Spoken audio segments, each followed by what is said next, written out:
Ladies and gentlemen, welcome back to Doctor Who Reviews. And this week, we have a monumental occasion. We are looking back at the final Colin Baker Doctor Who story on television. He will be missed. Vengeance on Varos. Some say it's a classic. That they do. I'm just getting that in now before we even begin. And to discuss this classic with me, maybe, I'm joined by my two usual co-hosts. Firstly, to my virtual left, he was a red skink, he was a blue skink. It's Freezing Inferno. Hi. You won't get that unless you watch Tom Fawkes' streams. One fish, two fish, red fish, blue fish. It's kind of like that. He came up, or rather Jeremy from Rooster Teeth, except not anymore, of course. That's a messed up situation, which I don't want to go into too much. Yes. Came up with this song because his character had a snake head. So it's he was a blank skink, he was a blank skink, and it changes time and again. And to my virtual right, just call her the feathered fiend, it's Kat. Hey. You know, I'm kind of surprised at you both. Oh, yeah? I thought for sure you would come on and be like, oh my gosh, this has been a monumental occasion. But you guys haven't really reacted at all. Well, what's that? Are we being gaslit? I literally just said it was a monumental occasion. Are we being gaslit? No, I mean about something else. Did you guys really not? Huh. Oh. So last week was one of my coworkers' 70th birthday, and apparently it's a tradition that a prank is pulled on him every year. So we decided to decorate his office, mostly by wrapping a whole bunch of his stuff in tinfoil, putting around balloons and streamers. We took one of his hard hats and put a crown on it with a picture of his face and some broccoli. It was fun, really fun. And my friend Chris decided to take a video of him when he had his reaction. And so she took the video, she sent it to, the chat, and we all got to see it, and it was very fun. But apparently some people didn't see it because on the way home, I turned to Chris and said, hey, you took video, right? And she's like, yes. And you sent that to the boys, right? Yes. Wasn't I in that video? So you guys had the chance to accidentally see my face, and apparently you guys didn't take it. I mean, Kat, I'm going to be honest with you. I've had a week. I really have had a week here. Oh, I know. I have no excuse. Whoops, missed that. Oh well. It's quite frankly a minor miracle that I'm even getting to record this right now with you. Well. To be honest. But yeah, we are discussing Vengeance on Varos. Also, I may have to ask if Chris has got screen caps because I kind of want to see that now. But yeah, we are discussing Vengeance on Varos, which was not the final Colin Baker story, but it's the final Colin Baker story on TV that we're going to cover. We've got all around the houses and landed on the good one. Sounds about right. Well, it's the last Colin Baker TV story we're going to cover. I was expecting that. You You're not can't going to let see it it, but I'm drop, are you? wiggling Come my on. eyebrows a lot. In fairness, he didn't have that many stories to cover. So I think, maybe padding that out a bit with Big Finish for Colin Baker is fair. We did Doctor Who and the Pirates. It was great and surprisingly emotional. Yes. And I have listened to the one that he leaked on this very podcast to broke NDA. The point is, Colin Baker is a fantastic actor that got completely and utterly shafted by his TV presence. I wonder if we'll be saying that about a certain doctor in a week's time. I'm trying to think of a funny acronym for NDA, and it's not coming to me. Just think further as my brain is fried. Well, why don't you take your fried brain and instead of focusing on silly acronyms, why don't we talk about Vengeance on Varos, written by Philip Martin, who would later go on to write Mindwarp, which we covered, and I don't think we were that fond of Mindwarp. No, that also explains why that one character is back from this Yeah. in Mindwarp. Who's introduced here? The character of Syl, played by Nabil Shaban. I think Syl's better in Mindwarp, I'll be honest with you. Yeah, I mean, he doesn't really do too much here. He's a driving force of the greedy plot. You know, arch-capitalist. It's the 80s, Reaganomics, Thatcherites, what have you. So, I may not be, fully up to date on my world history, considering the fact that I'm American, but I don't think the British had to worry that much about Reaganomics. I mean, you're talking to somebody from a country that's currently in the grip of something called Trussonomics. Is that similar to it? Anyway, let's go live to this head of lettuce. Now, actually, let's talk about Vengeance. Okay, usually, you brought it up, so usually the Daily Star is not fit to use as toilet paper, but that's pretty funny. I don't know.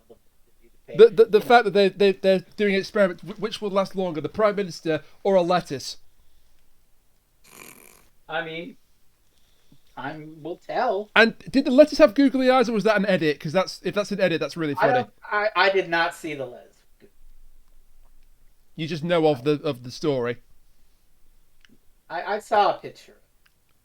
The lettuce. I mean, given that they've just had to completely do a complete U-turn on everything they announced in their last mini budget, the lettuce might win. I'm be sure. I'm just saying. So Varos is as we say, some say it's a classic because it's definitely got some strong themes in there, which we will talk about.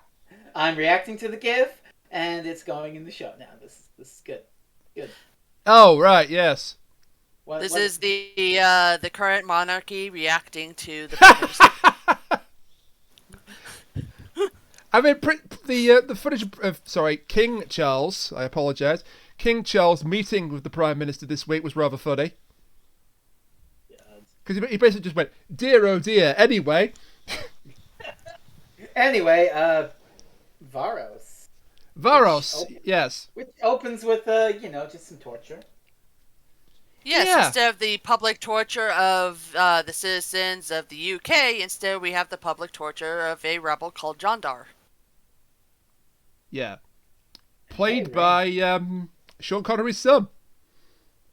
Yeah, I was surprised. Neat. I forgot he was in this, It's really funny honestly. because both Colin Baker and Nicola Bryant have both said that he was very handsome. I mean, Jason Connery had a reputation for looking good. Yeah. I mean, he's hanging around. He's chained to a wall with his shirt off. So something for the ladies is like. Perfect casting.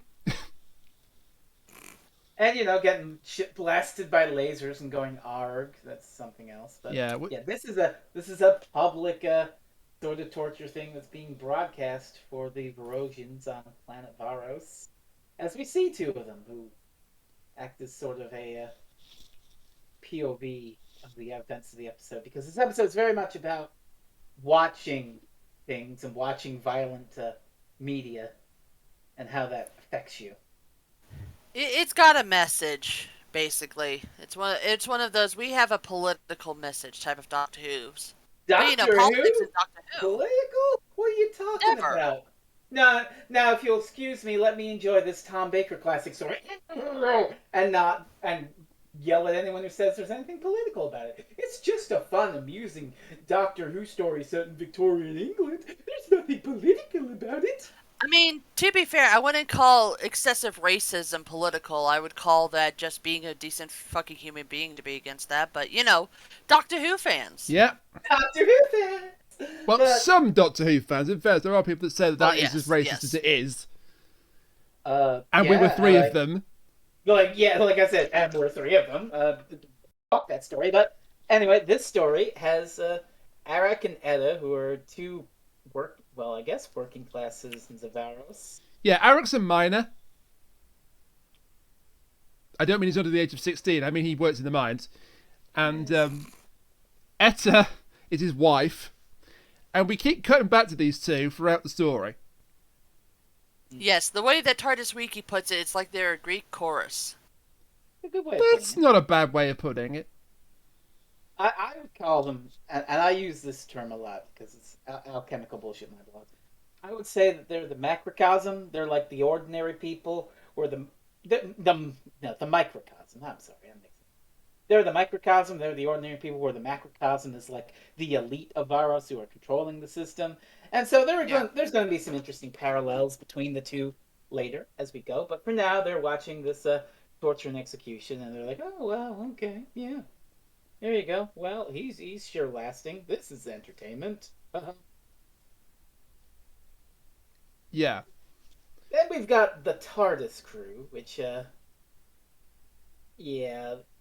these season 22 stories are 45 minutes long, and they have weird pacing issues where it's like there's two 45-minute episodes, but they're still being written. It's like 4 parts. But often in these stories, they're like still trying to go with the traditional structure. So for half of part 1, the Tardis Crew does fucking nothing. Like, remember Revelation of the Daleks, where the entire first episode is them walking through the snow to get to the plot? Well, I mean, they do something here. They give exposition about things that happened in the past that we would have liked to see, but they don't want to tell us, or they don't want to show it to us. They just want to tell us about it. No tell. Only remember. But the gist. Only throw. The gist of the scene, though, is that the Doctor and Peri are in the TARDIS, and all of a sudden the TARDIS runs out of power. And Colin Baker's Doctor just sort of shrugs and is like, "Well, I guess we're stranded here for the rest of our lives. I'm going to sit in this comfy chair and give up. It's all over, Peri. The TARDIS is immobile." You're going to get old and die, and I'm going to have to sit here through all my regenerations and wait. Well, I guess I'm going to try nothing. I'm just going to sit in this chair and mope about the fact that we're doomed to eternity rather than try to do anything to fix it. Speaking of not doing anything to fix it and being doomed for all eternity, hey, look, it's Syl. Boy. So we met this character in Mindwarp, where he did quite a bit more than here. He is the representative of the of a big mining corporation, the Galatron Mining Corporation. And he's basically the background plot here because his people, the Mentors, are negotiating with the people of Varos over this ore, this Zyton 7 ore. And the governor wants 7 credits per unit. I want to pay this much for the thing. No, I don't want to pay you this much for it. I want to make money. I'm good at making money. I'm a capitalist. Money, money, money. I didn't know Jeff Bezos was in this. Oh, God. I think, I don't know if I sent you this, but I saw a joke where somebody was like, they get to Mars and Elon Musk steps out onto it, and then somebody down there says, "This is one small step for man, one giant leap for mankind," and then kills all communications. I appreciate that joke, but it's a bit too close to reality to be entirely funny. But yeah, Syl's got an ally in his unfair fight with the people of Varos because they're holding out on the ore. The ore is worth more than they claim it is. I would like to get a fair price on the ore so that my people aren't fucking starving and living in poverty.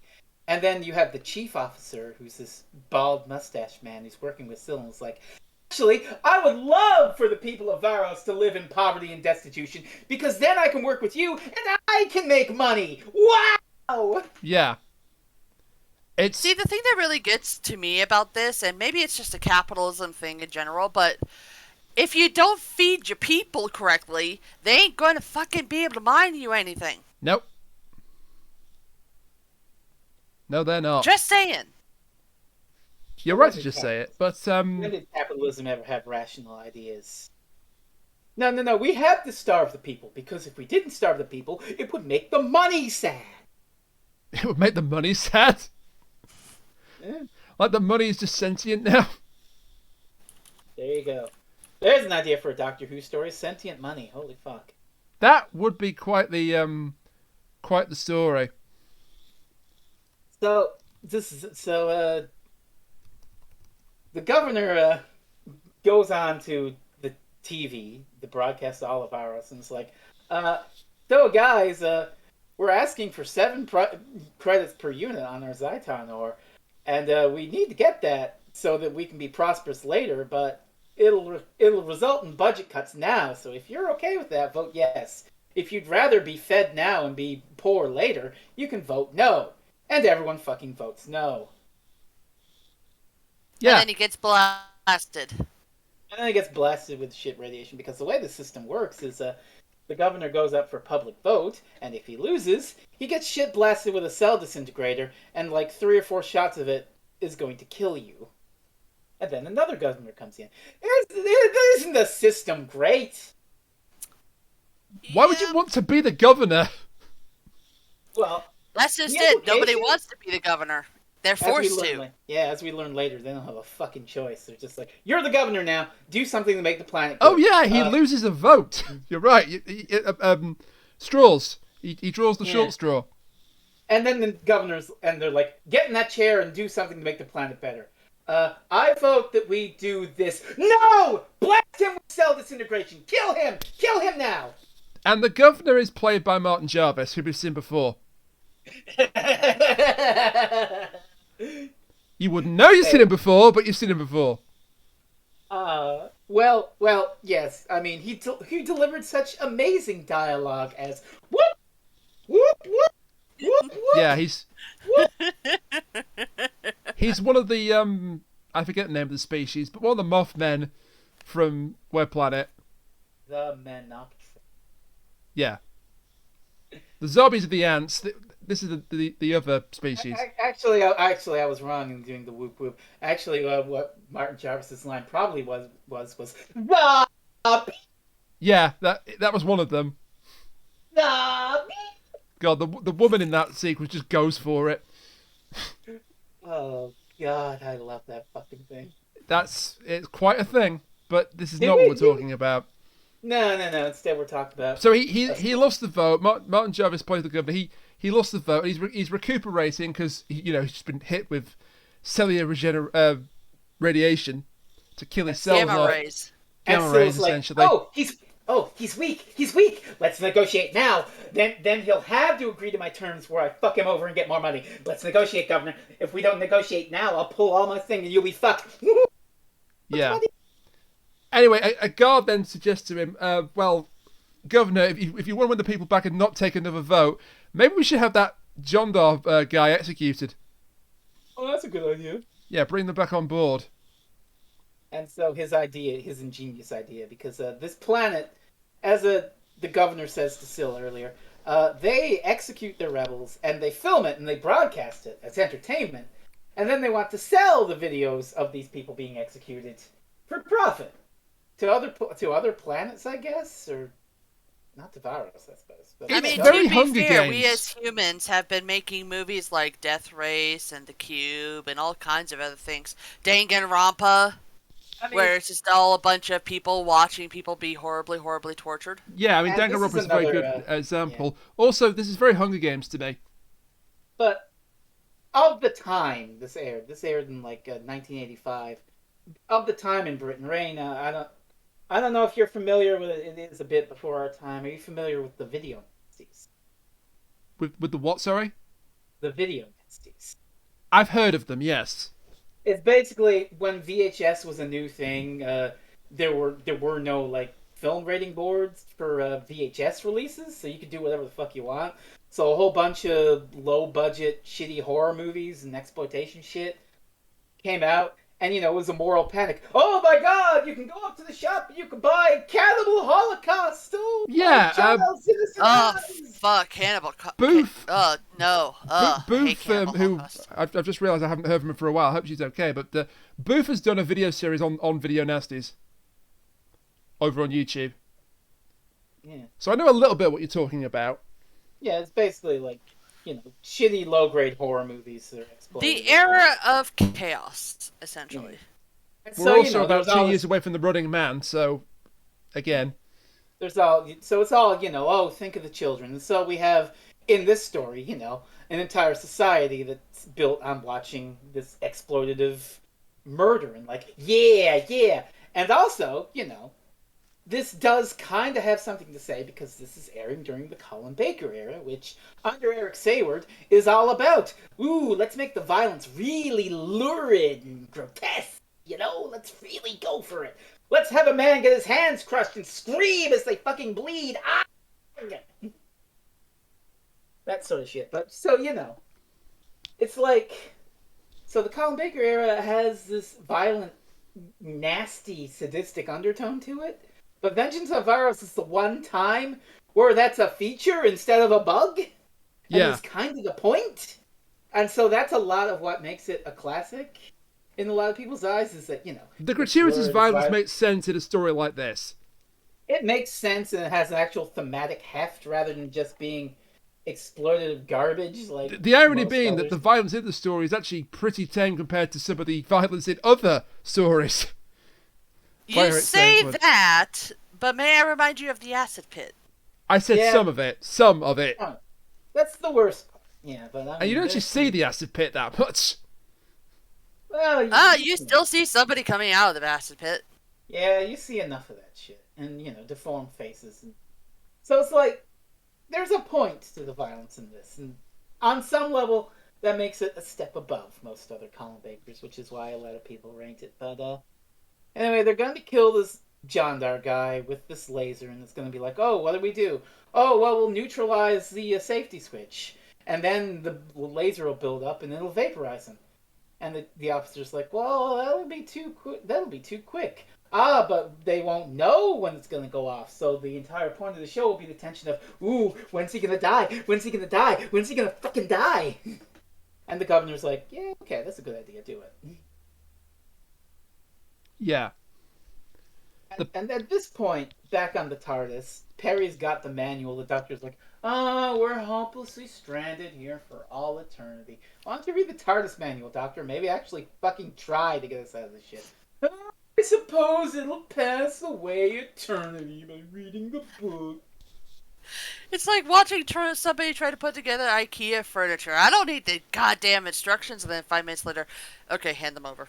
Le Grill? What the hell is that? But Colin Baker, much to the surprise of everyone, quickly realizes, hey, we're not completely fucked. There's just enough power left in the TARDIS for one trip. And we're going to take a trip to the planet Varos to get some Zyton 7 ore to repower the TARDIS. What a coincidence. Unfortunately for them, they arrive right in the middle of an execution. Yeah, right as Jandar is going to be... The chief officer's got a guard there, and he's like, okay, put on your anti-hallucination helmet. We don't want the guards to get fucked up by the shit that's going on in the punishment dome. That is wild to me, the punishment dome. Which we see more of later. But the guard puts his helmet on. He's like, okay, I've got my anti-hallucination helmet on. And then the TARDIS appears and he's like, Commander, my helmet's malfunctioning! Hmm? Yeah. I'm tripping balls here, man! Permission and to withdraw! Then the Doctor and Peri come out of the TARDIS and he thinks they're hallucinations too. You're an illusion, I deny it. And so they manage to get Jandar out with a bit of help from Jandar, who's chained up at this point. They take care of the guard. They incapacitate him, and they laser off his chains and free him. Hooray! And then more guards are coming, and they have to make a quick escape. But not before the Doctor rigs the laser and points it at the wall, so that when one of the guards comes around the wall, what's going on here? Blah! Yes, he gets phased out of reality. The man that never would. Well, was he actually aiming to kill that guard, or did it just happen? The jury's out. I think it's a combination of both. He put it there as a trap, but then the guards stumbled into the trap. Yeah. So they get to run down this corridor to escape the guards, and we glossed over another scheme where the wife of Jandar, Areta, yeah. Yeah, she's in jail for being a rebel too. And what the guard that's guarding her is one of their former friends who's turned into basically a fascist guard of the system. Because An asshole. we should mention the costume design of Varos is extremely fast. Yes. Yeah. Particularly the guards. Especially like the guards. Yes, that's what I mean. It's they have something to say, and they're gonna say it. The ordinary citizens mainly wear green with a V on it, presumably for Varos. The governor's costume is very M. Bison, of course. As I beheld Satan as he fell from heaven like lightning. I think I've said this before. Also, that sounded like Skeletor, not Raul Julia, but... Well, it could be worse, Rainiac. It could sound a lot like Why this. were they removed? Damn it. Alright, I'm leaving the podcast. No. Alright, I'll stop. But, so Areta is talking to this guard. What the fuck is his name? His name is Rondel. And she's like, hey, how about you not be a fascist toad and help us? And he's like, I really shouldn't. Please? Okay. He has a change of heart because they were friends. Yeah.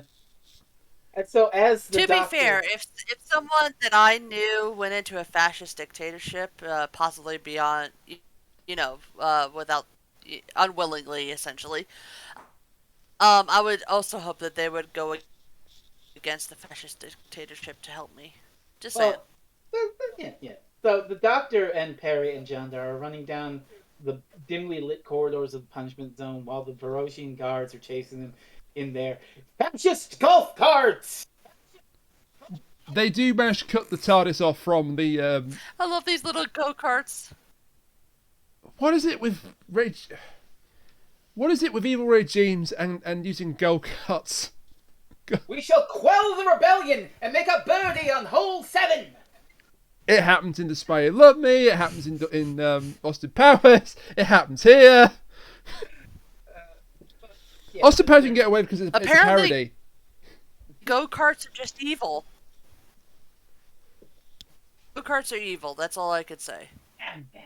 So they're about to get caught when Areta and Rondel open a hatch and they pull him in. And it's like, quick, hide in here.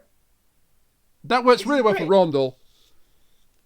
Oh, well, Boy, I did it. I challenged the fascist regime. Now I'm going to rebel and blah! He gets shot to death, yes. Yeah, almost immediately.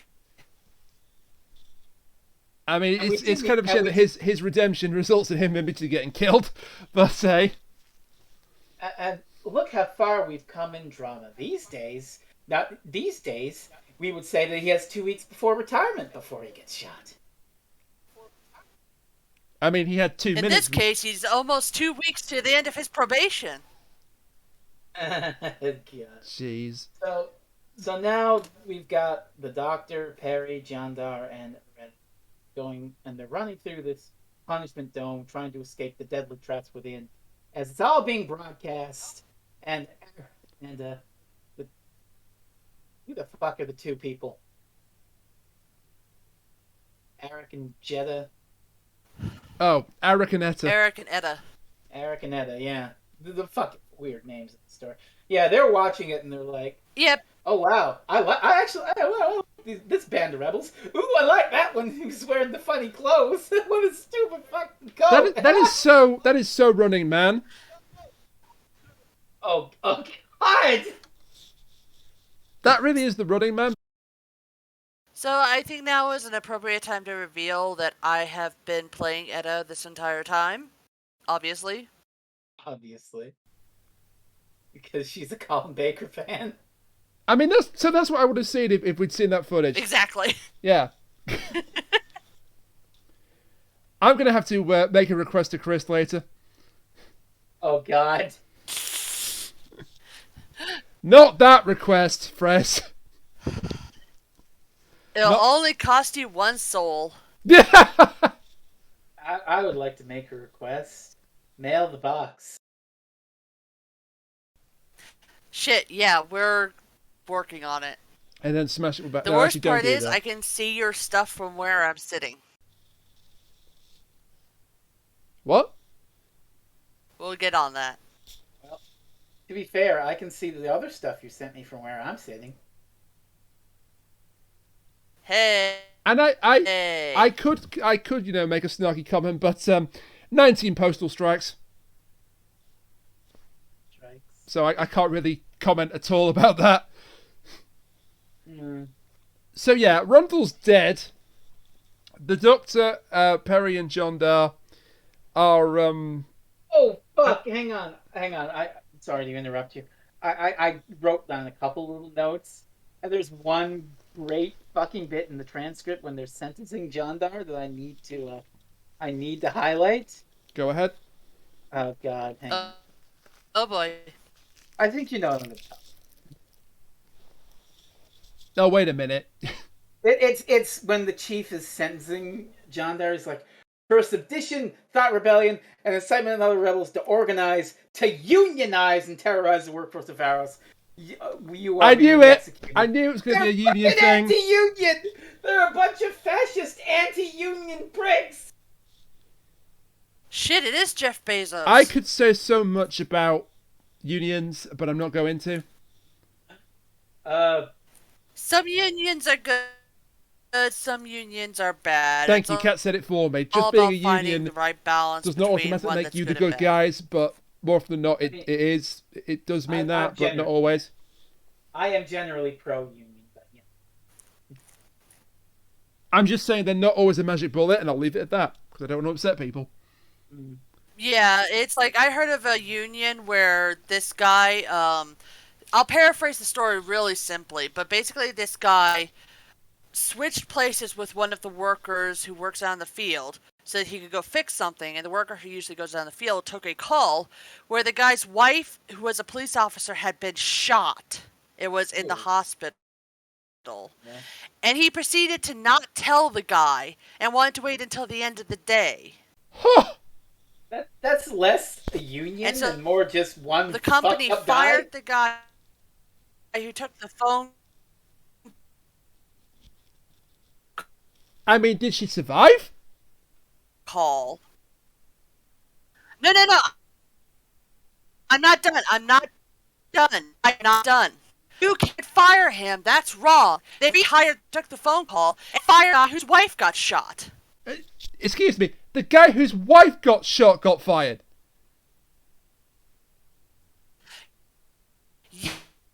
Yes. He had never talked to the guy who took the phone call. He never met with the guy who took the phone call, although I'm pretty sure by that point he went to slug him. But the union argued that he had been inciting a hostile workplace against the guy. Well. What? So it's like, I'm all for unions when they work, but there are some unions out there that are like this one. I mean, Thankfully, in the end, he found a much better job. Right. So, did his wife survive as well? Yes, she survived. Okay, so there's a happy ending of a kind to that story. Yes. Although the guy who took the phone call was still in the company at the time, but they did switch over the union to a different one at the very least. Good God. But in this case... yeah, that's just an example of bad unions. In this case, they're quelling the idea of union. They're equating the idea of a union with armed rebellion against the system. They must be killed, and not only killed, but we must profit off of killing them in the name of the state. Yes. It's like not only do you get killed. You guys want to be treated like people and be given food? How dare you, sir? And I'm offended by this. We get several shenanigans inside the punishment dome with the four of them that are still alive, not Rondell, trying to get to the TARDIS. About to escape Jigsaw's evil traps. We go through the dome a few times. What are the traps that they avoid here exactly? Giant fly. Yeah. The giant fly trap. Oh my God. So they go into this corridor, and all of a sudden they're like, oh, and there's purple light everywhere, and they're like, oh my god, there's a giant fly, and it's like a giant like house fly, and it's like, oh shit, if we go any further, we'll be killed by the giant fly. Ah! And the doctor's like, everybody close your eyes. I can't do it, and they all close their eyes, and the doctor's like, take my hand and follow me. And he leads them through, and it turns out the giant fly was just an illusion. It was a tiny fly, but it was magnified into their visual cortex, so they like go, oh, oh no. I mean, that's an effective trap. Yes, but not all the traps here are like illusions. Some of them are actually like real traps, so it'll kill you. So, like the tentacles. That's not to part 2. No, but it's a real trap that will kill you. To be fair, they point out that the illusion traps are also very deadly, because if they believe in the illusion enough, then they will actually die, as we'll see a little bit later for Cliffhanger. Yeah. Yes, we will. Yeah. That's kind of interesting. I wish they'd done more about that. But yeah.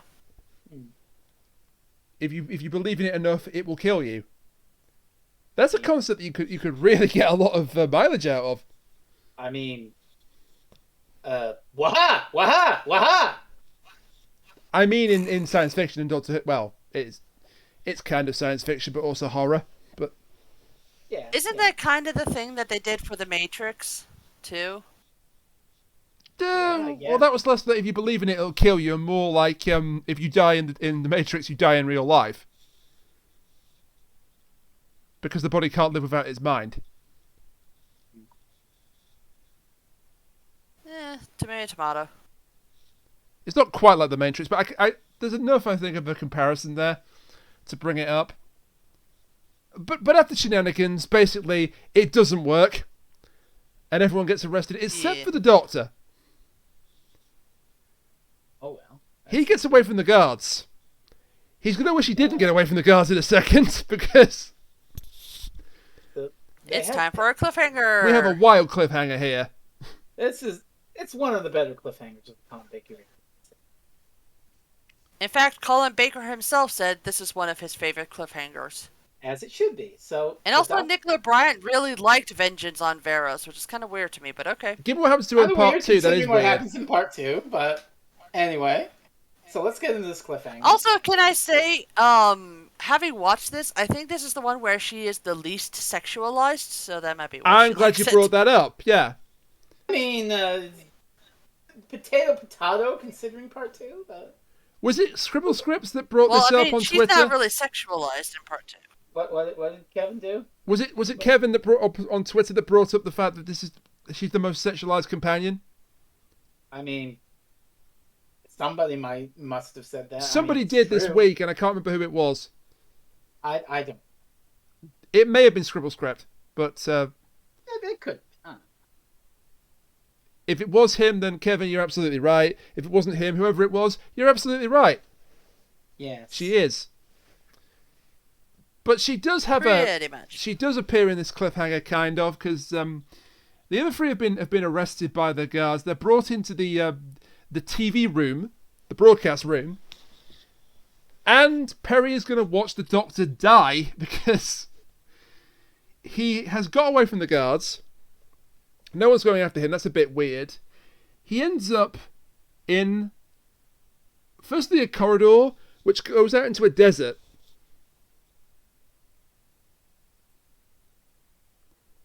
And Peri is there with him.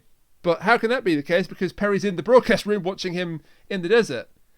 Well, this Peri is a mirage. An illusion. Illusion, Michael. I'm going to pretend I know what that's a reference to. If you get it, you get it. An Illusion by Mai Katsune. Okay, we have to bring this up now you've mentioned it. So, earlier this week, there was a thing the Pokemon Company did to advertise a new Pokemon for oh my god, are we going to talk Scarlet and Violet. And the new Pokemon is adorable. It's called Belly Bolt. But it was all presented by a new Ghibli called Iono. which is a dumb pun, which I appreciate. Oh, and I don't get the pun. I don't know. I don't know. Oh, She even makes that joke in it the. It also could be an ion. That's also it, but yeah. Anyway, she's basically a Pokemon VTuber, and I adore her. She's a streamer / VTuber, and yeah, I forgot what I was going to say about it now. Long story short, at some point, my friend Chris compared her to Hatsune Miku, but autocorrect decided to rear its ugly head and instead put it as Hatsune Mike. Even better, she reversed it for the Japanese spelling, so it's Mike Hatsune. Oh my god. So Iono is now Mike Hatsune. I'm still love her. But, so this illusion of Peri is like drinking a glass of water and it's like, hey doctor, you want some water? And the doctor's walking through the desert like, I want water, and you know. It's an illusion, but as you said, this is why it's Nicola Bright's favourite story, because she gets to be an asshole to Colin Baker. Ah, that was she on the other foot, motherfucker. The tables have turned, bitch. How the turntables have turned, but yeah, the doctor is hallucinating, dying in the desert, and because it's such a strong illusion, the mind believes it, so he's actually dying. And you know, the cliffhanger is the doctor fucking passes out. Oh no, he's fucking dead. But it's even better than that because the cliffhanger is actually the governor, like, okay, yeah, just hold on him, and cut it right there. Yeah. It's a great way to finish the cliffhanger. Basically, just making it as obvious as they can that they're recording this so that they could sell it later, and you know, television sensation, blah blah blah blah blah. So, in a shocking twist in part 2, it is revealed that Doctor Who is not dead. But this also leads to what probably the most controversial part of the episode. Oh, what was this even? What even was this? So, Peri, the real Peri, not the Mirage Peri, has just witnessed the death of the Doctor. They start questioning her. They bring the Doctor's body in. He's dead, so what do we do with dead rebels? We put them in an acid bath and dispose of them. And we air that, too, for some... And sometimes we air that as well, yes. I suppose for closure, just to prove that they are dead and that they're not being cheated. Which really backfires on them, considering what happens here. Yeah, so the Doctor is about to be lowered into the... or thrown into the acid bath by 2 attendants. And suddenly he gets up. And he's like, oh. And he walks behind him and he's like, excuse me. And he scares the first guy. He goes, what? And he falls in. Yeah. And the second guy is pulled in by the first. Which a lot of people claim that the Doctor pushes these people in, but that's not correct. No, he accidentally doesn't. Scared the first guy, and the second guy he's wrestling with behind the screen, and then the first guy pops out of the acid bath, all disfigured and deformed, and pulls him down in. He caused it to happen, but he didn't push him in. The part that you can object to is the dumb Bond quip after, where he just puts on his coat and he's like, "You'll forgive me if I don't join you." I mean, yeah, these two weren't. These two weren't bad. They were just doing their jobs. You know, it's another bit of that. Oh, the Sixth Doctor is a bit more dark and callous and stuff, and he's the. I mean, there's dark and callous, and then there's this. He's the type of guy that makes quips when people get killed. He's like, well, pretty much. And anyway, you may say I have an acidic personality. Ha ha ha! A man's dead. 2 men are dead now. But he gets away from that interesting scene, shall we say? Yeah. And he runs right into our other antagonist, Kane. I mean Quillam. I mean Sheriff Jack. He is very Sheriff Jack. He's even a scientist. He's a fucked up guy with a Phantom of the Opera mask, and he's like, I've got you. I'm a sadist, and I mean, this guy, This guy, it looks all deformed when he takes the mask off, because he experimented on himself. You gotta admire the dedication. I mean, it's dedication. Now come, Christine, I shall take you to the... Oh, wait, you're not Christine. Come, Doctor, I shall take you to the room. He has a particular favourite toy, which transforms people into other creatures. And I'm gonna bitch about this fucking toy later. And they imply that he used it on himself, and in doing so, managed to mutilate his own face. Which is strange, considering... Hence the Kane / Phantom of the Opera mask. Yeah. Who's that? Who's that in Varos? That's gotta be Quillem! That's gotta be Quillem! Quillem takes off his mask to reveal another Quillem mask. Okay, Sting. But yeah, Quillem captures the Doctor and takes him to the thing, and they're going to... Is this the bit where they're going to get hung? This is the bit where they're going to get hung. And not in the good way. And not in the way that you're thinking. Damn it, get the same idea. It's just fucking wild, because they have this like, chorus of priests, but instead of praying to God, I gotta like, do this. Go ahead. Oh, okay. Yeah. Okay, there's the spindle monkey's up. You may have seen me in my pants and think I'm well hung. Well, I soon will be. You're giving yourself more editing work, Ray. But yeah, these priests are like, they're like sort of medieval sort of priests, waving around a fucking bell and shit. And this one guy's got a book and he's singing, and he's, instead of praying to God, he's like, "Oh, glory to the great video." It's like, wow. Wow, they weren't kidding when they said video killed the radio star. So yeah, Jandar and the Doctor are gonna get fucking hung, like from the gallows. Not get your minds out of the Yeah, they call it a good old-fashioned execution. Yeah. Yeah. And primitive execution. And Syl is also there watching for some fucking reason. And the Doctor is like, "Can I ask you something?" "Oh, that can be your last request." "Who's that guy?" "Oh, that's Syl. He's from the mining corporation." "Oh, okay." That's an interesting last request, isn't it? They're like, you can ask any one question. Who's that guy? Syl, now kill him. no, the Doctor doesn't want to ask it. It's like, okay. And so, but this is where the story gets, shall we say, uncomfortably sexist. Yeah, because only the male criminals are going to get hung. The women will be taken to the transformation chamber. The transmogrifier. This is the toy that Quillem likes to use.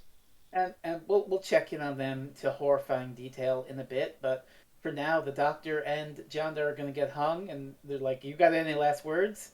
"Only that if you kill me, you kill the future of Varos, And he's talking all this shit about, "Oh, you're gonna sell your Zyton ore to this idiot? Well, you will fuck yourselves over." And Syl's like, "Don't listen to him! Kill him now! Don't do anything rational, like listen to what this person has to say. Just acquiesce to my every demand and kill him before he can tell you anything that would ruin my interest. Kill!" I mean, Syl actually sent his 2 bodyguards who... This is a design choice. Oh, God.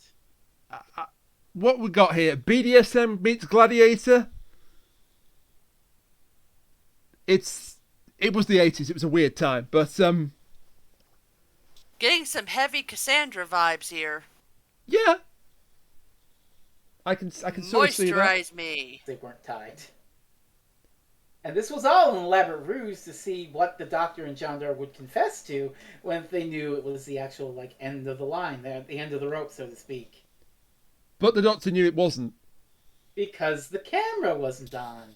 And these fuckers gotta record every lurid execution, so why wouldn't they have the camera on? And the way they find out that the execution is faked is quite wild, because Syl sends his 2 bodyguards to pull the lever. They're nearly stopped. One does succeed in pulling it, and then the rope just slips right out, and they fall through the trapdoor, completely unharmed. And so the governor's like, "It's very interesting that you're talking about the ore all of a sudden. What? Are you implying that Syl is trying to screw us over for a quick buck?" No, don't listen to me. Don't listen to him. Kill, so I can make money. Maniac, I humbly request you put this GIF in. Of course, we have. Oh, of course it has. Yes. And so now the governor's sort of willing to listen to the doctor, but also we have the small problem of Peri and Noretta in the transmogrification booth. Oh, this. Oh god. Okay. So you remember Mindwarp? You remember the weird theme in Mindwarp that was. You know what? I got an image for you.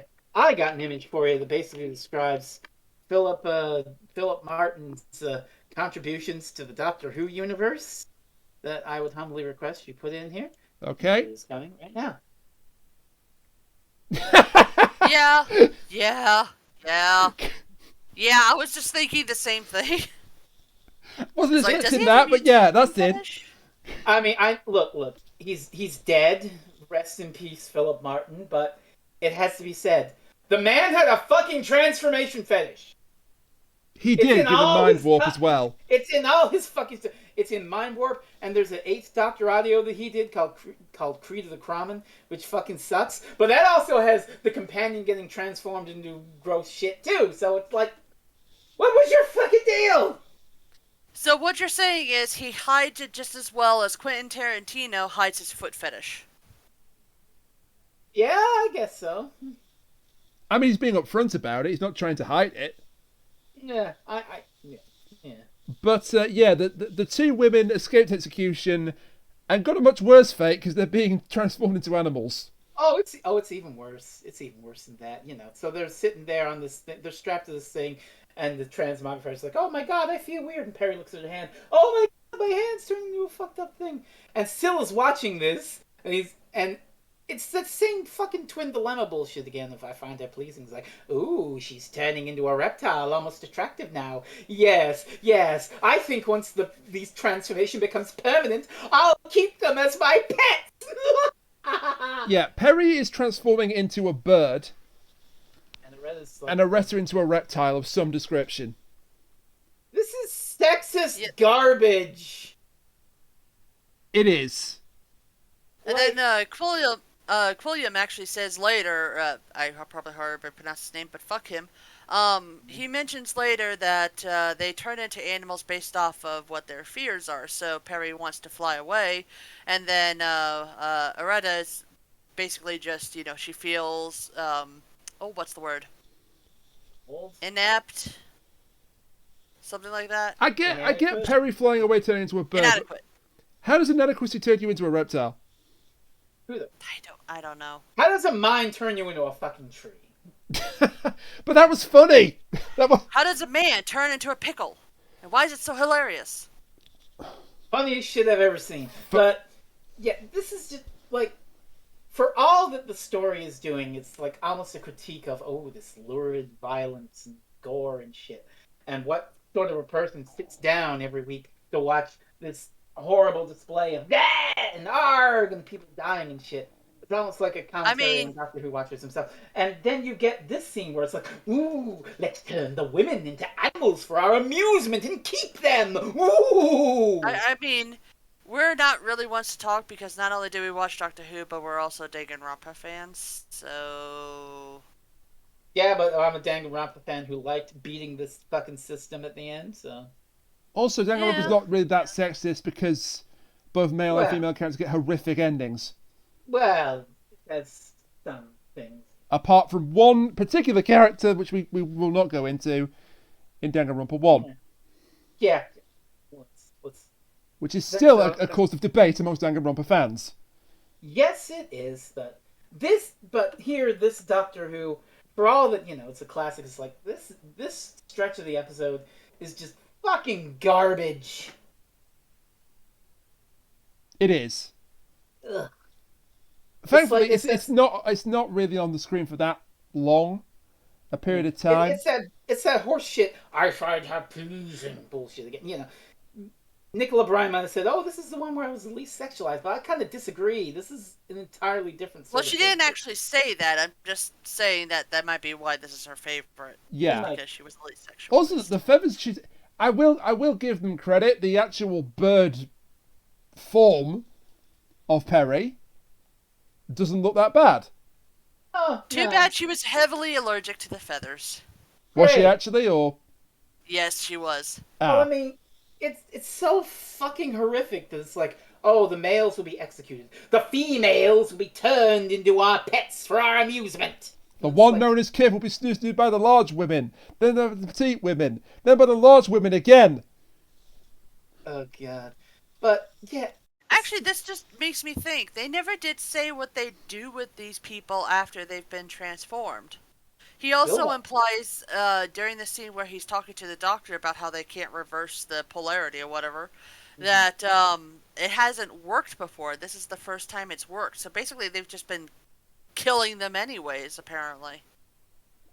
Yeah, I mean, the implication is, oh, I'm going to keep them. And that's fucked up. But the Doctor and Jandar solve this in a novel way. The Doctor first tries to appeal to kill him. Hey, why don't you not turn my friend into a fucking bird? And Killam's like, no! I want to turn your friend into a bird! I don't want to cure cancer. I want to turn people into dinosaurs. Exactly. Or but... And so Jandar responds to this by taking a guard's gun, giving it to the Doctor. Dinosaurs had feathers. And I really like this. The Doctor points... The gun is at Killam. The Doctor's like, reverse the transformation. No. And you don't know what button will reverse the transformation. Ha ha ha ha ha. And the Doctor's like, fuck it. And shoots the entire fucking console. Yeah. Yeah. And it works. And it works. It shuts it down. Despite being told they were too far gone to change back, they changed back. And there's no real... They were almost too far gone. There's no real lasting effect, apart from the fact that Peri's still in a bit of a daze. Which unfortunately gets her immediately recaptured. Actually, it turns out there is a little bit of a lasting effect. Oh, yeah? Yes, let me get down to the right one. Are you going to tell me in the story, State of Change, there are some residual effects of what happens on Varos. And Peri, once again, gets bird-like features. Oh, for God's sakes. So it comes back. If you tell me she laid an egg, I'm gonna quit. I don't know, but I don't think so.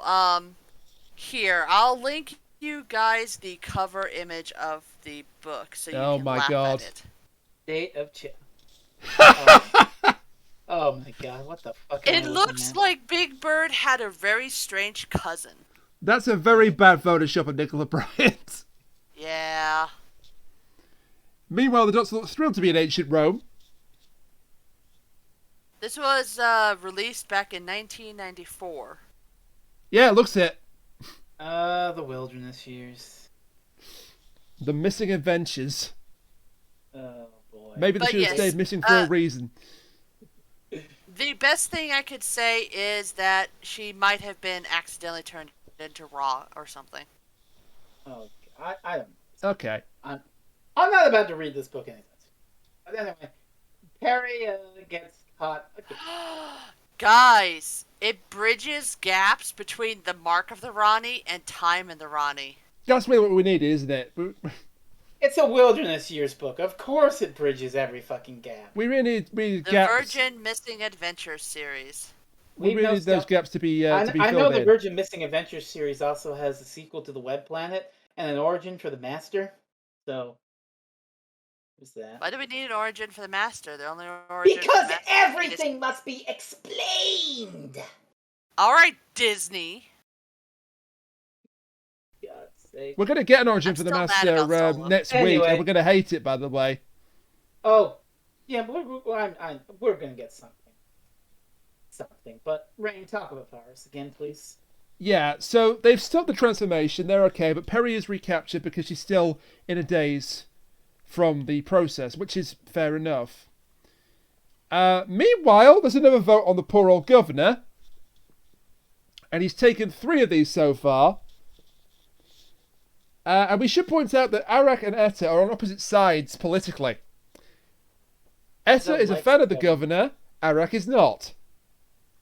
And this will come up very interesting. There's an absolutely screwed up bit here where the governor is preparing for the next vote, and if he loses it, he's going to take more bombardment. The Chief and Syl are thinking, right, well, he's going to die in this next vote if he loses it. So let's make our final move. We'll take control of the planet, and the ore is ours. Ha ha ha ha. Yeah, we should mention that by this point, Syl has requested essentially a giant fleet from his home planet to come and take over the planet. Yes, he has. Yeah, it's like, I can't negotiate and steal from these people? Well, fuck it, I'll just invade the planet and steal the shit anyway. Which, that will come up. That actually does sort of parallel and dovetail with what you're about to talk about, I believe, Rain. So, what's going on with the governor and Arik and Meta? Well, the governor is being, quote-unquote, protected by a young guy called Maldak. And Maldak is talking to the governor, and essentially he's trying to make sure he's comfortable before he dies to cellular radiation. But, it's not really make sure it's comfortable. It's more like make sure he stays put. Well, that too, yeah. Time. But so he's assigned to guard him. The Doctor, John Doe, and Retta are getting to the end of the punishment dome where the exit should be. Then we cut to the actual vote. Here's the screwed up bit with Arik and Etta. Arik uses his own wife's vote to vote against the governor, and Etta reports him to the police. If I may, this is like, I talked about the whole microcosm of ordinary people versus the macrocosm of the elite. It's the same shit going on. It's like, we have this system, and if it works out, you can get this. And there are people who are like, no, fuck the system. I want the system because I want this. So you have... Don't care how, I want it now. So it's like, on the lower end of the rung, you have Arik punching both the votes and be like, no, I want the governor to die, so I'm taking your vote away. And then on the top of the system, you have the chief officer and Syl, who are like, no, I don't want this governor to live. Invade the planet and force a vote and kill him so that we can get the money that we want. And so it's like, again, you know, the system is fucking corrupt, and it's like, ooh, we're going to break the system to get what we want. But also, Etta reports her husband to the police. Yeah. For the crime she of... doesn't. Well, no, she says it's illegal and I'll report you. She actually doesn't in the end, but the fact that she was going to is screwed up in the extreme. Yeah. But yeah, okay, he took your vote.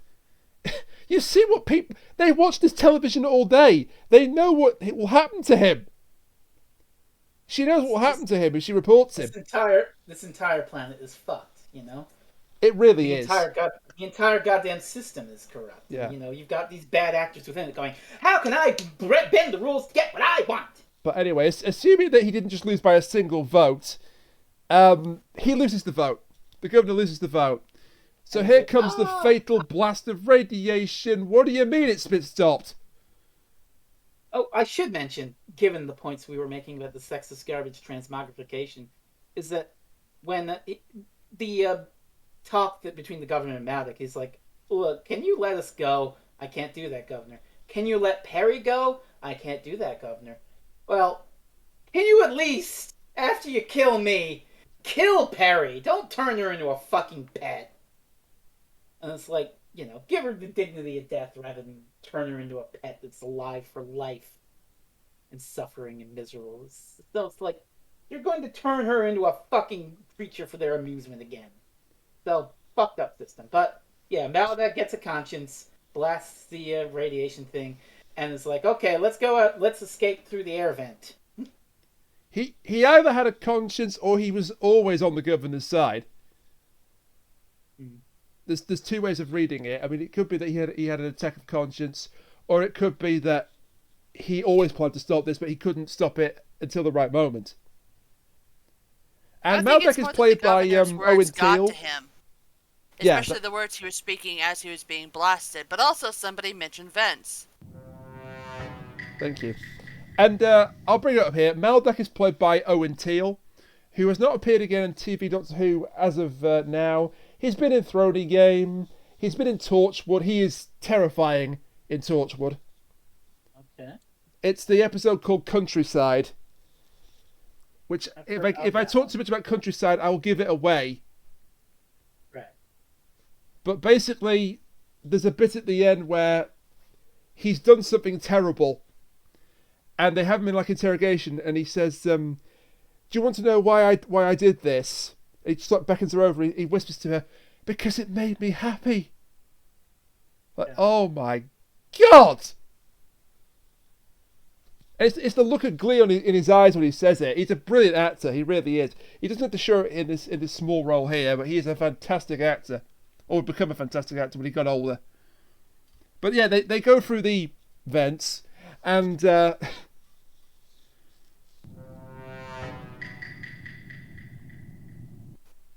you.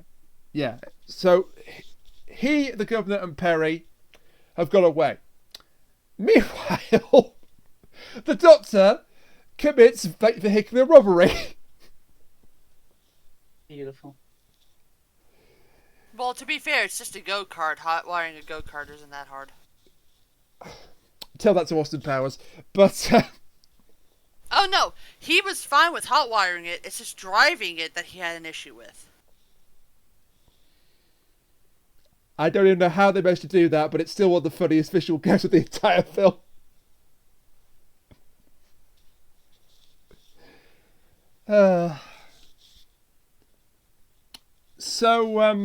Yeah, we've now got the Doctor, Jondar, and Aretta are one group. Maldak, the Governor, and Peri are the other group. They have more shenanigans in the punishment dome. The Doctor gets chased by two cannibals. Like you do. Why do you even here? They have like all these disguises and opportunities, and they put this great makeup on Syl. The cannibals are just two guys in diapers looking vaguely menacing. Yeah. I don't know why they're here. Neither do I.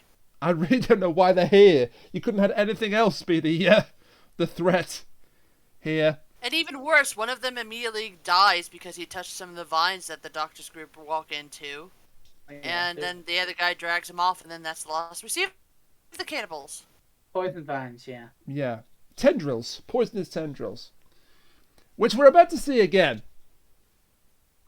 And you could consider this just desserts. I think I do. Yeah. So, we've got the two groups. We've also got a group of pursuers. The Chief and Quillam and a couple of guards. And just as they're about to grab the Doctor's group, they get stabbed by the tendrils and are poisoned to death.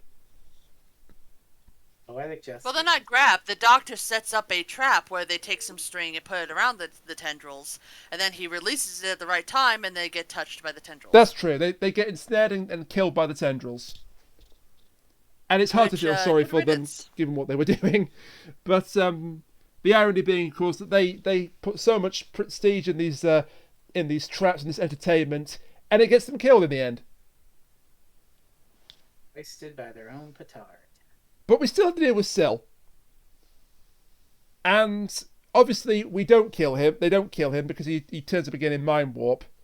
Oh, I should say that Syl is just hanging out in the base, and he's checking the invasion, and he's asking for he's asking basically to be moisturized, and then, hey Rain, what does he ask for then? Oh, he asks for a mirror. Hey, Cat, would you please hit Doctor that? Who mirror alert. Whoop, whoop, whoop, whoop, whoop, whoop, whoop, whoop. That's a fitting one. Appropriate. It's a fitting considering Martin Jarvis, yes. But yeah, and the zombie thing, yeah. And so then the Doctor and co come back to confront Syl finally. And this is beautiful. It's like, ha ha, you fools! My people of Thoros Beta are going to invade this planet, and then we'll take you over, we'll take all your stupid ore, we'll make so much money. Ah, the communication's coming through now. What's it say? Zyton 7 found on an asteroid? What? Oh, there's another communication. Surely it'll say that I can kill you all. Urgent. We need Zyton 7. Negotiate any price that Varos asks for. Oh. And so the governor gets to be smug. Well, Syl, why don't we renegotiate? Starting at 20 credits a unit. And Syl's like, I wanted a space yacht. I have to pay you I have to lose money on this. Well, see, Syl made the biggest error here. I mean, he could have, ended this whole thing really easily. All he had to do was climb up on the shoulders of the governor, and then they could have gone, beyond the punishment dome. Oh my god! So, that's basically the end of the story. The killing game bullshit stops on Varos, and they're like, well, we'll actually be able to give our people, food and decent shelter and shit with the money we're going to make. Thanks, Doctor. Can I have some Zyton for my ship? Yeah, sure. And, well, see ya! Yeah. And the final shot is interesting enough. It's like Eric and Etta again, and they're like, oh, it's over. We're free now. Yeah. So what do we do now? I don't know. Yeah. And it ends on the static of the screen as it finally goes out. And cut it there. We have to imagine a better future now? Shit. Oh no, the Wi-Fi's out. We have to actually talk to each other? Don't! God damn it! Don't! No! No! And that was Vengeance on Varos. And that's the day that I got cancelled. Oh please, you were cancelled years before that. Aww. As was I. We all were. No, Frezno's still not cancelled. Are you sure about that? Calm down, John Cena. Yeah, I've been cancelled, I explain in my new exclusive interview. I mean, we could have debate about the real meaning of cancelled, but I'm not going to do that. It's become pretty much meaningless because it's been used in the wrong context. Listen, if I can get real for a second, the last person to be truly, honestly cancelled was, what's his name? What the fuck is his name? Kramer. Kramer? Kramer! The guy who played Kramer on Seinfeld. Oh, I was going to say, the cat that I live with? Michael Richards. Yeah. I was going to say, Chris's cat got cancelled? No. Michael Richards, 15 years ago, he said some racist shit on the stand-up stage, and he got canceled for it. He hasn't been he's been in practically nothing since, and you never hear from him again. He's been fucking canceled for doing that shit. Question, can we do this to Kanye now? No, because Kanye's too rich. He's anti-Semitic.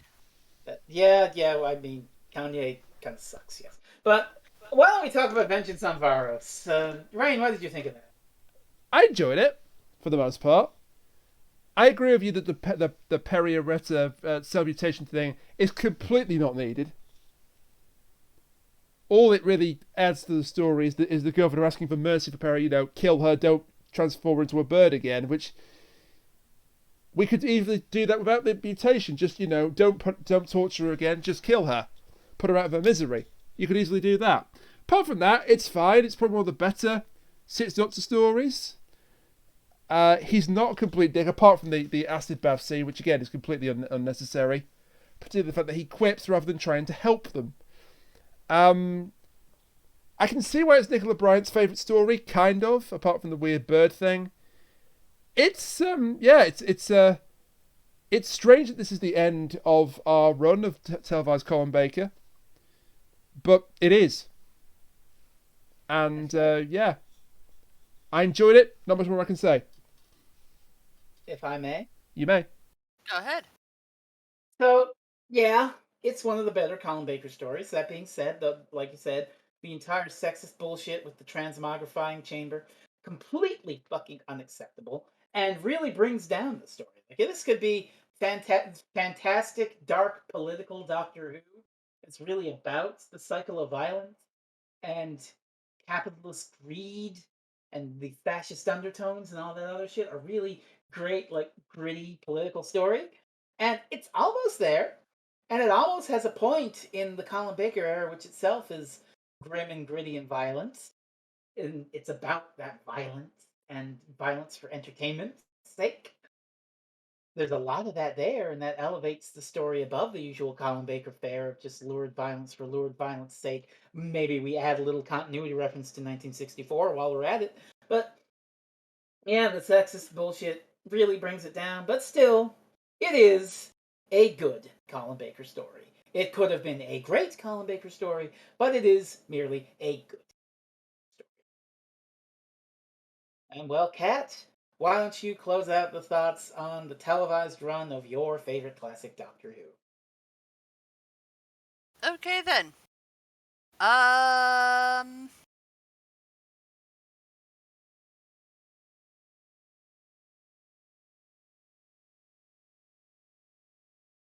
What are my thoughts on this? Honestly, this is kind of hard for me to put any thoughts to.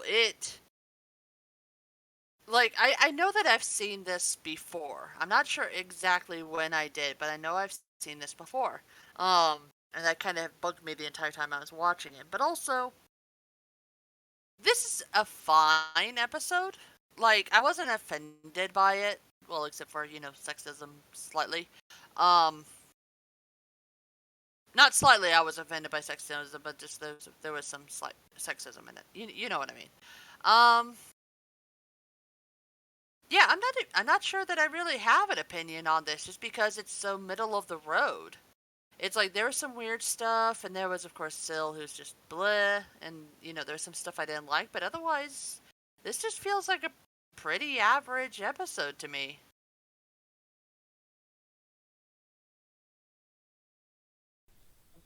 Well said. I want to see where it hit on the infamous poll. While you do that, I've just 135th. seen a story about the filming of this, which I absolutely love. By the way, it's better than Gridlock according to the Doctor Who magazine poll. I've not seen Gridlock in a very long time, so I can't remember if that's true or not. But better than Full Circle? I don't agree with that. No. The actor that played Syl, Nabil Shaban, in the DVD commentary talks about a funny incident that happened because the recording ran over time. Oh yes, I was telling Frez about this. The last recording ran over time, so he couldn't get his makeup completely removed. So he drove home partially looking like Syl, drove too fast, got pulled over by a policeman, and probably went, "What the fuck?" Yeah, got a very unique face from the policeman, which made the actor burst out laughing. And that's it for Colin Baker, on TV at least. As I say, it feels weird that this is the one we end with. Yeah, well, ending with the supposed best. Yeah, arguably it's the good one. It could have been the great one, but still. It's merely a good one. I mean, the Mark of the Brony had its moments, and a lot of comedy. Look, I kind of like Revelation and Two Doctors. They're not great, but they're watchable. Revelation's okay. Two Doctors. I like all of it, except and that's entirely an acceptable answer. Anyway, I do believe on the docket it should be my pick next for. I mean, it should. Unfortunately too for bad, you, so sad. You don't get a fucking pick. I mean, he gets a pick in 2 weeks. Oh, because God, it's time. Oh no! It's time. It's time, ladies and gentlemen. It's time for us to find out a completely unnecessary origin for the Master. It's time gonna for happen. me to lie down on the floor and cry. It's gonna happen. We're doing the Power of the Doctor, by which I mean that me and Frezno are doing the Power of the Doctor because Kat has very conveniently not got Monday free. I've got to work. Dear Sean Dillon, please help me. Love Frezno Inferno. I do have a ringer lined up potentially. I'm sorry, Frezno Inferno. Yes, he did that for a joke. Yes. Kat, wait. Sure. Kat, do you not know about Frezno? No. You don't know about his doppelganger? Someone impersonated me on Steam and shit like 10 years ago, and they called themselves Frezno. Yeah. I mean, I wouldn't call them the doppelganger. I'd call them your evil mirror version. But Oh, yes. for God. Okay. Hey, Cat, why don't you hit that big button? The big button? Do you mean this button? Give your cock a cock ring. Yes, that's precisely the button I meant. Thank you. I'm fine with that. But alright, fine. Doctor Who Near Alert. Doctor Who Near Alert. Okay, So, real talk yeah, behind the scenes. next- Usually when that plays, I just mute my microphone, but I end up like miming along to it. What? Yeah. And Also, just because it's the spooky month. that's not the right. That's not the right sound. Where the? Yes. How does a clown horn equate to spooky? It's not What? a clown horn, it's a doot. Oh, spooky dude. Do not Tell toot it.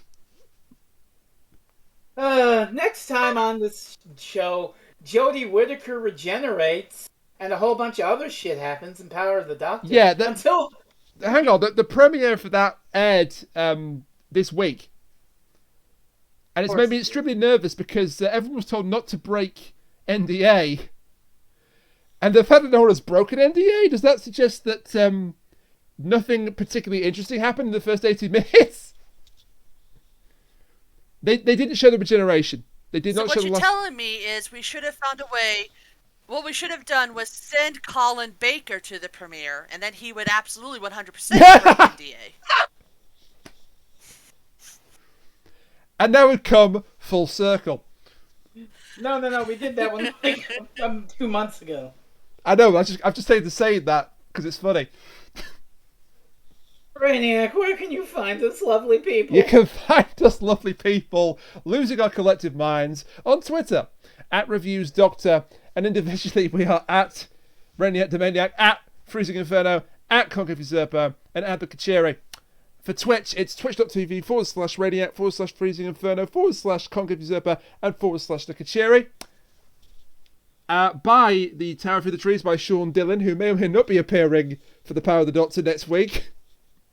Dear Sean, please, for the love of God! I know which of those two options I'm betting he's going to pick, but still.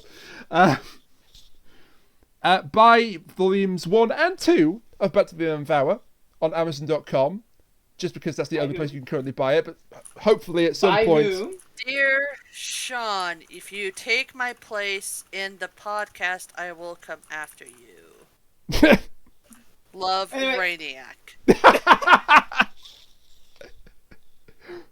I can't make it obvious. I mean, it would be nice to actually, do a podcast with Sean, because the one he was in for, I was ill.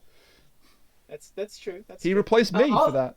Yeah. Also, that's the funny bit. Also, go to my blog, Fresno'sRavingRants.blogspot.com, where I've been doing a shitload this week. I've been posting 16 more screens for Halloween, which, let's talk about the media I've talked about since the last time we sat down to record, which would have been on October 9th, which means I have covered Winter of '83, which is a analog horror series done by Linkara, Lewis Lovehog, which was very interesting and a bit gonzo with his monster choice, but a lot of interesting choices were made. I watched One Cut of the Dead, which is a Japanese zombie film, which is very creative and goes in some surprising directions to create a beautiful mix of horror and comedy. And I watched Freddy's Dead, The Final Nightmare, the Nightmare on Elm Street movie, which kills Freddy Krueger and was directed by Rachel Talalay, who did a shitload of directing for the Capaldi years and gives a interesting style to that film. And by the time this is up, I will... I don't think... sorry to interrupt, but I don't think you put enough quotations around kills Freddy. Just saying. Yes, Final Nightmare. And also, by the time this goes up, the film I'm watching tonight, as suggested by Kat, is, for some fucking reason, M. Night Shyamalan's Old. It's a beach. It makes you old. It's a beach that makes you old, and I'm going to talk about it. And hopefully, I have something. I can bullshit something about that fucking movie. Hopefully, it's interesting. Hopefully, it's not shit. The last. I can tell you right now, it's not. Listen, the last Shyamalan movie I watched was with Kat. It was The Last Airbender. You'll forgive me for not checking out his filmography since. Don't remind me. Also being posted on my blog has been the final part of A Quantum Microcosm Adrift on the Sea history. It's a look at season 5 of Quantum Leap, the final season of the original show, and it went to some crazy fucking places. Can I tell you about some of the crazy fucking places this show went? I mean, you've told us about quite a few of them so far. Well, we have Lee Harvey. Can we even start to stop you? Well, we have Lee Harvey Oswald, we have Marilyn Monroe, we have Elvis Presley, we have vampires, we have Bigfoot, we have Dr. Bruce Westheimer, we have evil time travelers from the future, and the Civil War, and some other shit. It's absolutely fucking crazy that I'm completely blanking on right now. It's a weird fucking season, let me tell you. It's also the last season. But, it was an interesting ride. Please read about it on my blog. Anything else to promote? Not that I can think of. Then, check out my Instagram at Dr. Y, though. Yes, do that. And that's WHY, not the letter Y. Brainiac, say goodnight. Good night, folks. And join us, by which I mean 2 of us, and maybe a ringer if I can convince them to sell their soul for a night. Please! If I can convince them to run. If I can convince them to sell their soul for the night. As we talk about Jodie Whittaker's exit, and more importantly, Chris Chibnall's exit, in The Power of the Doctor. 90 minutes to freedom. Oh, God, we're going to have a time. 90 minutes to freedom. Good night, everybody. Until next time, bye for now.